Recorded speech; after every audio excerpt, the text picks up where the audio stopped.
Okay, so for this last one, for this first item in week 4, now that we've given you some exposure to writing some CSS, I think it's definitely worth a moment to talk a bit more about CSS, and then we'll finish out writing an example, and then we'll move on to next week. So I've given you a link here to a guide under MDN that I think is really worth your time to take a look at. I mean, reading this stuff can feel really dry, right? I mean, the other alternative to this would be go to chat and say, teach me about CSS. And then just kind of drill down from there. I mean, there's a lot of places you could go with that. But where I'm going to suggest you start is looking through, because in this case we're dropped here at the CSS, right? And then the first steps, building blocks, which we've done some of this, but I actually want to drill down right here because we've started by doing writing rule sets with selectors, but we've really only written them for what is referred to as type or elements. So I'm going to click into here to show you that, and I'm going to do a class, and that's why I was bringing you here, is that we've been writing CSS that applies to types, which types is really your tag selectors or your element selectors is the other way you think of that, right? So we've been playing around with that, and because there's just so much to learn with CSS, because there's so many different ways that we would want to style things, because writing HTML gives it structure. We're giving our websites clothes. And what do we know about fashion, right? There's just a whole plethora and scale and spectrum to style. So it would make sense that we want to have a lot of flexibility. And in order to have flexibility, you have to have some level of complexity. And when you're first learning CSS, this can feel overwhelming. So I'm trying to give it to you enough to help you then as we move into Bootstrap, because really this is what CIT85 is intended to introduce you to at a more at a better level than I'm going to do here, quite honestly. But at least here we'll give you that idea. So again, we've been writing type selectors. So I'm going to walk you through how to write a class selector, at least for the content that we have. Okay? All right, so I'm going to move back to my editor. I still have open. Let's see, where do I have it? Open here. Hang on. Now, if this ever happens to you where you can't find, like, let me minimize this. Oh, I had it here. Whew. If you can tell the dark hole I went down here for a minute. So if you ever can't find it, right, you can stop it here and then just restart it to bring it up. Or you can just go open a browser if you already see this. Like I could do this, right? I could open a new tab or whatever. I could go to 127 and notice my browser already knows. Oh yeah, it's there. Okay?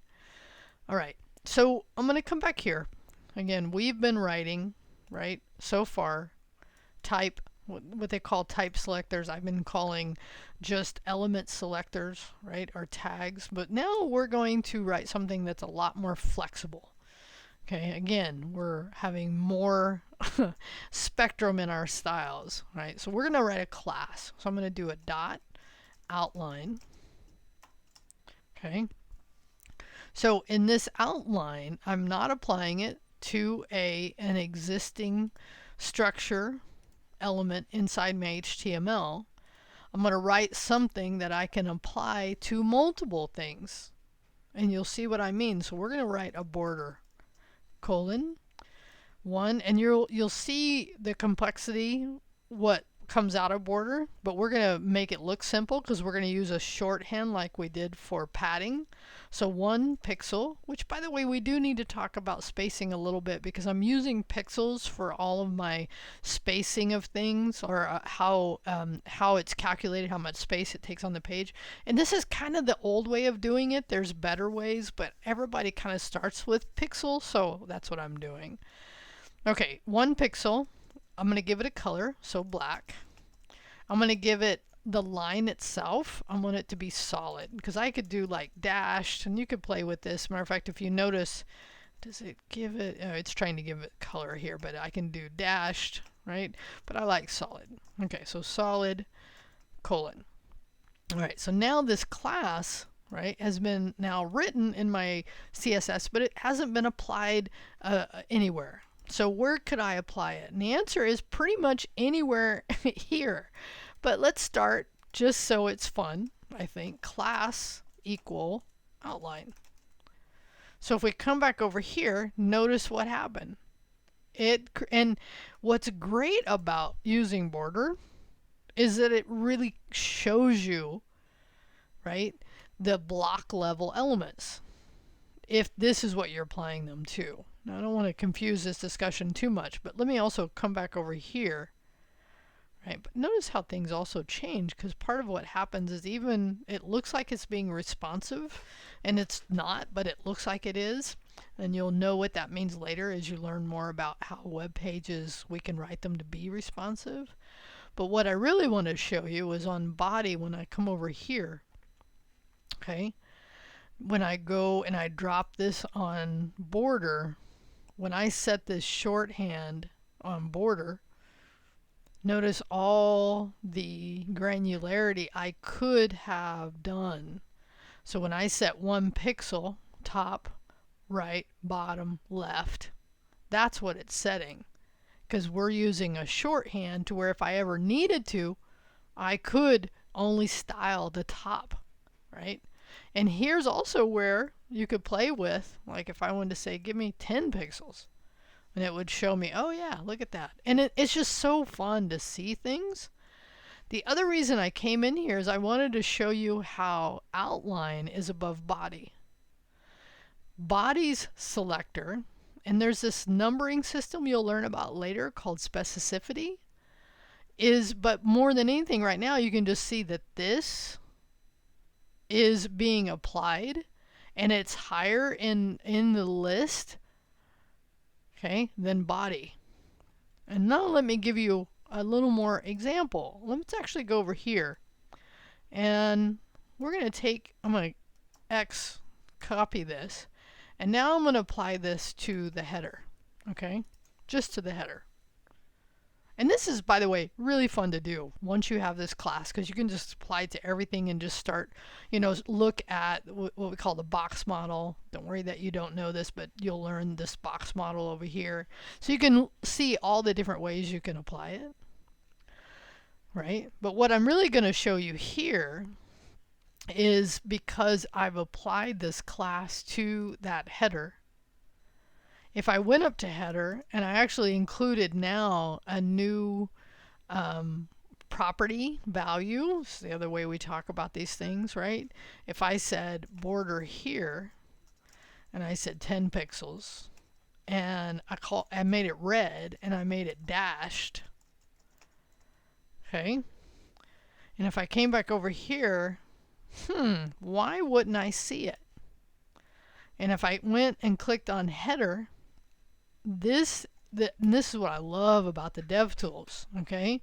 Because when you're writing CSS in here, there's not an easy way to turn this on and off or really to see what's rendering, because we're writing it in a particular order here, but what it's showing you over here is actually how it's being applied, how it's being styling the page. And there's a couple things we can see here. One is that this has got a line through it. And what this means is, because this is a class that has a higher specificity, again, don't worry too much about that, but just is more specific, okay, and is higher in the list, it's going to overwrite what's here. Now, how could I actually make that work? Is I could come over here, right? And I could get rid of the class here. So then it no longer is applying this class, and it's only applying that style. And you can see how this changes. Okay? And we can do that like everywhere, as far as using that class to understand a little better. Like now I could apply it to the H1, right? Again, my border is setting here. My H1 is inside of my header. So if I was to right click, inspect my H1, I can see that. And this is the default. This is what I was trying to talk about earlier. There's some default styles. They call it user agent. So we didn't set these styles. The browser itself did. Okay. So I want you to understand, because again, I was starting this out by explaining that what we were doing was writing selectors or rule sets that we're applying to the elements themselves, but there's many different ways to apply styles. And when you start finding and writing other ways, then you have to start understanding, at least at some level, the cascade idea. And that's what I'm explaining, or at least starting to explain hopefully to you here, is the idea of the cascade. Okay? So here's what I want you to do. For this assignment, for the end of this, I want you to go over to your markdown. I want you to add a heading. Okay? Actually, let's just call it CSS. I'm not even going to, I was going to have it be around specificity, but I really just want you to start understanding CSS. And I want you to play around with this class that I've given you, right? This outline class. And I want you to use that outline class to better help you understand the code that we've written, okay?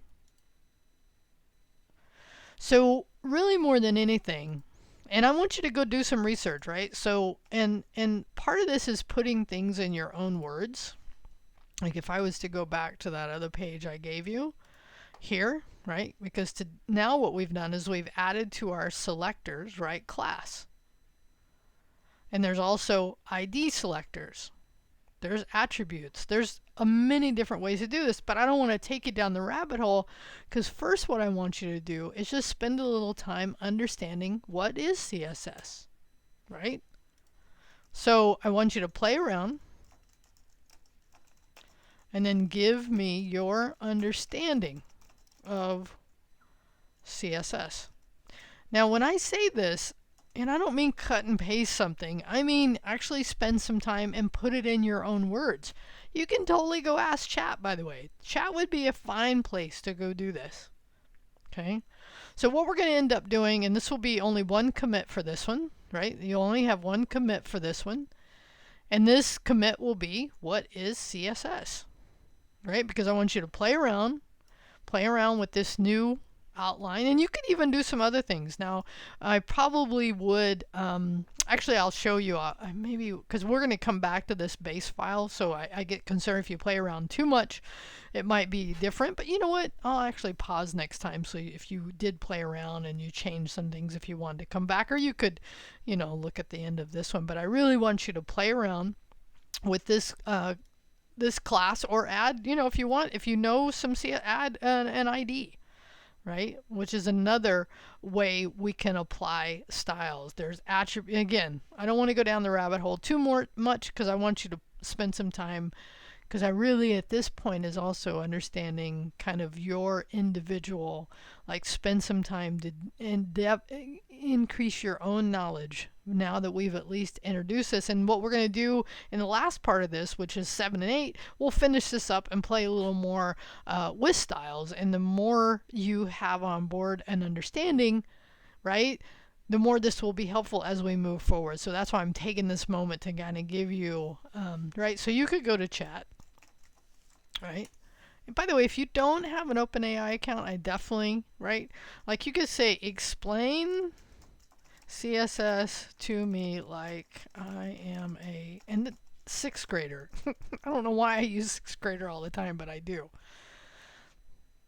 So this is great because it talks about, right? So it gives you that basic understanding. So you can use, so anything you want to learn more about, You can use chat to do that. I mean, you know, as you read things and you're like, you know what, I don't understand some of these things, you really want to gain at least, you know, I want you to have a better understanding of CSS based on what we've already covered. Again, some of you come in with some experience, so I'll see something different from you. But what I want to have is in that markdown file, right, is for you to play around with that class and give me your understanding of CSS, and your commit message will be my understanding of CSS. And then you can, in this case, you'll end up giving me as your submission your commit history for this directory. Okay, that is out on, I don't have it, yeah, 82. I haven't pushed my code, but you will have by now pushed your code. It'll be out in your public repos. Okay, there we go. Right, so from here on out, so when you go to lectures, you go to CSS, you give me that commit history URL. Now again, it won't look the same, but you give me that URL to because you're submitting a URL. Okay, hope you had fun with this.